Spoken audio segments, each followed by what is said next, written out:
I come before you today because the American people deserve to know that as we speak, Beijing is employing a whole-of-government approach, using political, economic, and military tools as well as propaganda to advance its influence and benefit its interests in the United States.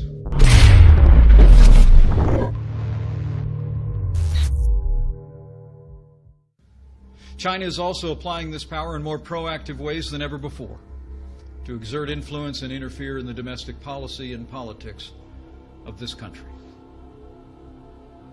Under President Trump's leadership, the United States has taken decisive action to respond to China with American action, applying the principles and the policies long advocated in these halls.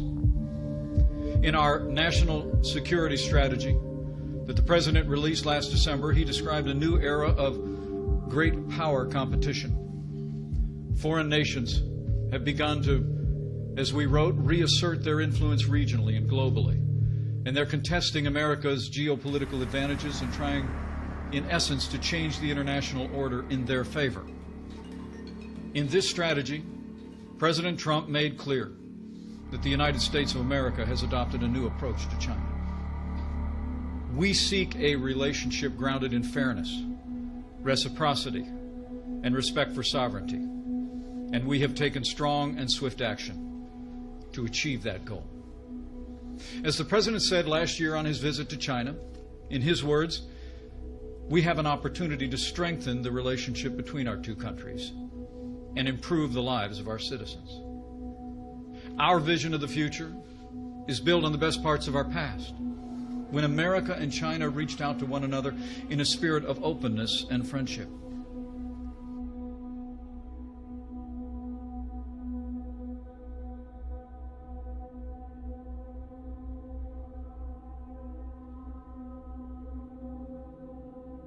Soon after it took power in 1949, the Chinese Communist Party began to pursue authoritarian expansionism.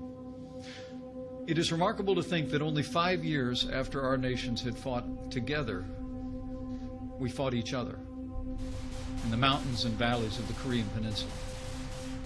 My own father saw combat on that frontier of freedom.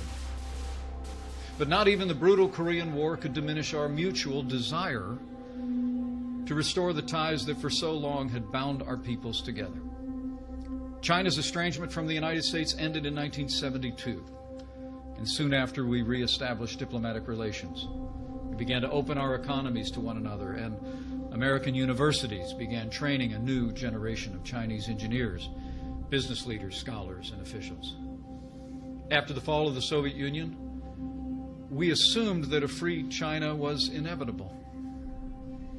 Heady with optimism at the turn of the 21st century, America agreed to give Beijing open access to our economy.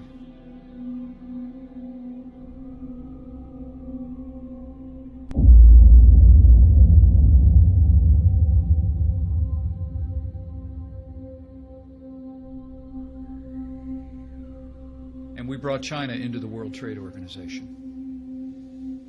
Previous administrations made this choice in the hope that freedom in China would expand in all of its forms, not just economically, but politically, with a newfound respect for classical liberal principles, private property, personal liberty, religious freedom, the entire family of human rights. But that hope has gone unfulfilled. The dream of freedom remains distant for the Chinese people. And while Beijing still pays lip service to reform and opening, Deng Xiaoping's famous policy now rings hollow.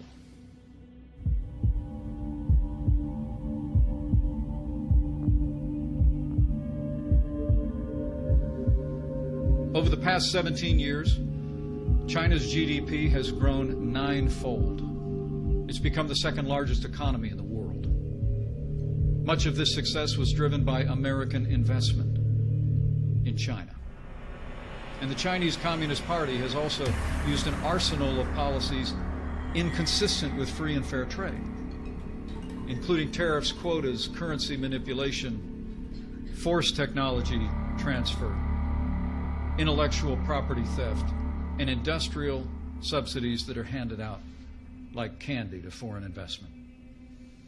These policies have built Beijing's manufacturing base at the expense of its competitors, especially the United States of America. China's actions have contributed to a trade deficit with the United States that last year ran to $375 billion, nearly half of our global trade deficit.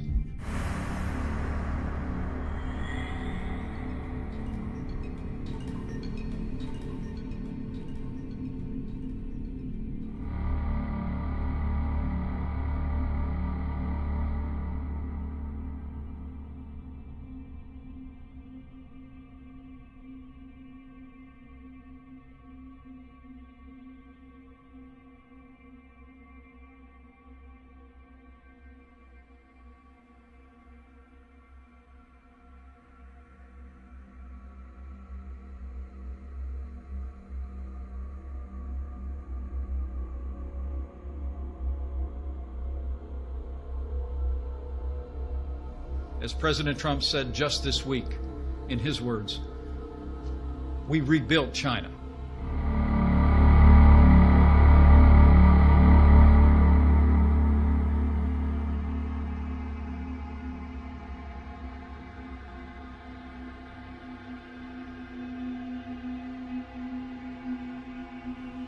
Now, through the Made in China 2025 plan, the Communist Party has set its sights on controlling 90% of the world's most advanced industries, including robotics, biotechnology, and artificial intelligence.